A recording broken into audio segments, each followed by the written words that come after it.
Hello दोस्तों। Google ने पूरी दुनिया को हैरान कर दिया जब उसने ये अनाउंस किया कि वो अपना सीईओ बदलने वाला है।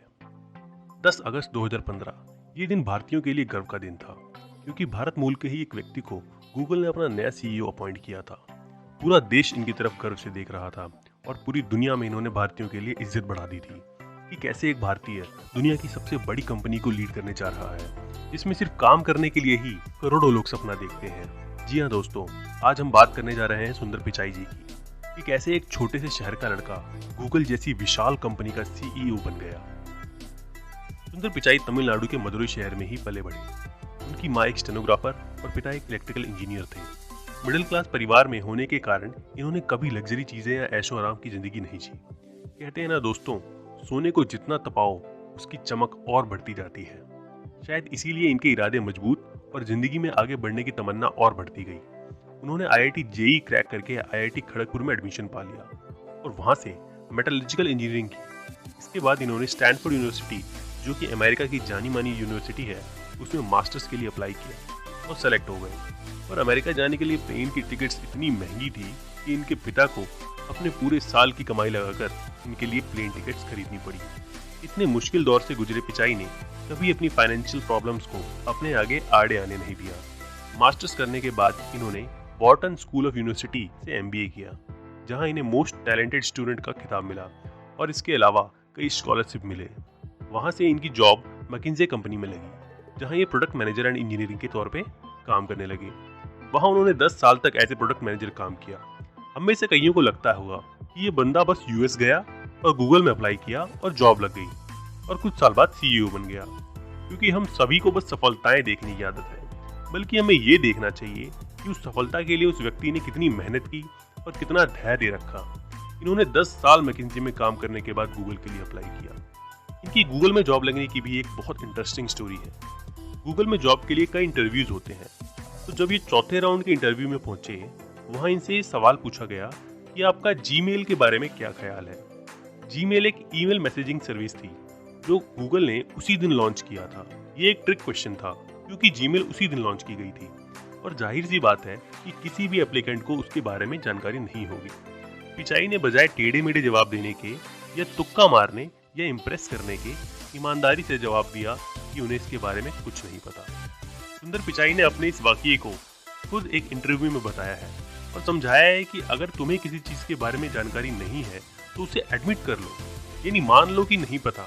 बेकार के गलत जवाब देने से हम खुद को धोखा देते हैं और उस चीज को सच में सीखने से रह जाते हैं।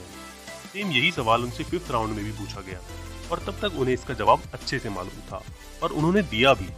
जवाब सुनकर इंटरव्यू लेने वाले खुश हो गए और उन्हें गूगल में as a product manager job मिल गई। इनकी सबसे खास बात ये थी कि ये जिस भी फील्ड में जाते वहाँ अपनी मेहनत और क्रिएटिविटी जरूर लगाते, फिर चाहे वो कॉलेज हो या काम। गूगल में भी इन्हें प्रोडक्ट मैनेजमेंट का काम मिला था, जिसमें इन्हें गूगल के कई प्रोडक्ट्स जैसे गूगल क्रोम, क्रोम ओएस और गूगल ड्राइव जैसे प्रोडक्ट्स को डेवलप करना था।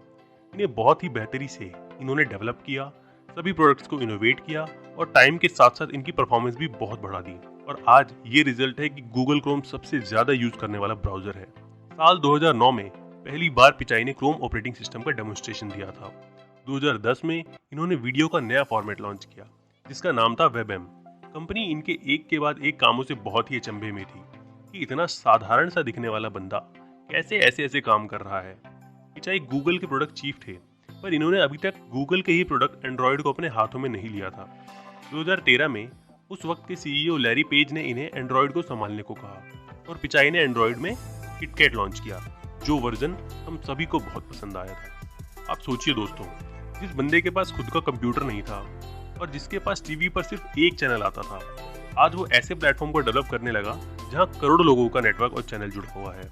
अगर हौसला बुलंद हो तो मुश्किलें इंसान को बस थोड़ा धीमा कर सकती हैं, उसे रोक नहीं सकती और ना ही उसके सपनों पे कोई बाधा ला सकती हैं। पिचाई के हौसले इतने बुलंद थे कि उसने उन्हें इस मुकाम तक ला दिया। उनके इतने अच्छे कामों को देखकर गूगल के सीईओ लैरी पेज समझ गए थे कि मेरे बाद कोई बंदा अगर इस कंपनी को आगे बढ़ा ले जा सकता है तो वो यही है। गूगल इतनी बड़ी कंपनी हो गई थी और उसके प्रोडक्ट्स इतने वास्ट हो गए थे कि लैरी पेज ने इसकी पेरेंट कंपनी बनाने की ठानी, जिसका नाम था अल्फाबेट। ये नाम अल्फाबेट आप थोड़ी देर के लिए याद रखिए। लैरी ने खुद अल्फाबेट को संभालने के लिए सीईओ का पद छोड़ दिया और 10 अगस्त 2015 को सुंदर पिचाई जी को गूगल कंपनी का सीईओ बना दिया। आपको एक इंटरेस्टिंग बात बता दूं कि साल 2015 में माइक्रोसॉफ्ट कंपनी को भी अपना न्यू सीईओ अपॉइंट करना था और उन्होंने देखा कि गूगल में एक बंदा सुंदर पिचाई है जो कि बहुत अच्छे काम कर रहा है और उसमें लीडरशिप क्वालिटी भी है। सुंदर पिचाई माइक्रोसॉफ्ट कंपनी के भी सीईओ के बहुत बड़े दावेदार थे, पर आखिर में भारतीय मूल के ही सत्या नडेला को वो पोस्ट दी गई। अब आते हैं वापस अल्फाबेट पे, जो गूगल की पेरेंट कंपनी है। लैरी पेज ने ये पोस्ट भी सुंदर पिचाई को ही दी, यानी सुंदर पिचाई सिर्फ गूगल के ही नहीं, अल्फाबेट के भी सीईओ हैं। तब से लेकर अब तक ये गूगल को बहुत तेजी से बढ़ाते आ रहे हैं। कोरोना के वक्त इनका एक बहुत मोटिवेशनल वीडियो भी सामने आया था। इसमें इन्होंने बताया था कि कैसे इन्होंने अपनी मुश्किलों का सामना करते हुए सारे सपने पूरे किए। ऐसे ही कोरोना के दौर में भी हम सब अपनी सारी मुश्किलें पार करके आगे निकल जाएंगे। 2022 में सुंदर पिचाई को भारत में पद्म भूषण का अवार्ड भी मिला, जो भारत का तीसरा सबसे बड़ा सिविलियन अवार्ड है। इस दिन जिस पिता ने इन्हें यूएस भेजने के लिए अपने साल की पूरी कमाई लगा दी थी, उस पिता को कितना गर्व महसूस हुआ होगा। और हुई भी क्यों ना, ऐसे इंसान पर पूरे भारत को गर्व है जो गरीबी से उठकर पूरी दुनिया में भारत का नाम कर रहा है। तो ये थी कहानी सुंदर पिचाई जी की। उम्मीद करते हैं ये वीडियो आपको अच्छी लगी होगी और कुछ सीखने को मिला होगा। प्लीज़ इस वीडियो को लाइक ज़रूर करें और हमारे चैनल को सब्सक्राइब ज़रूर करें।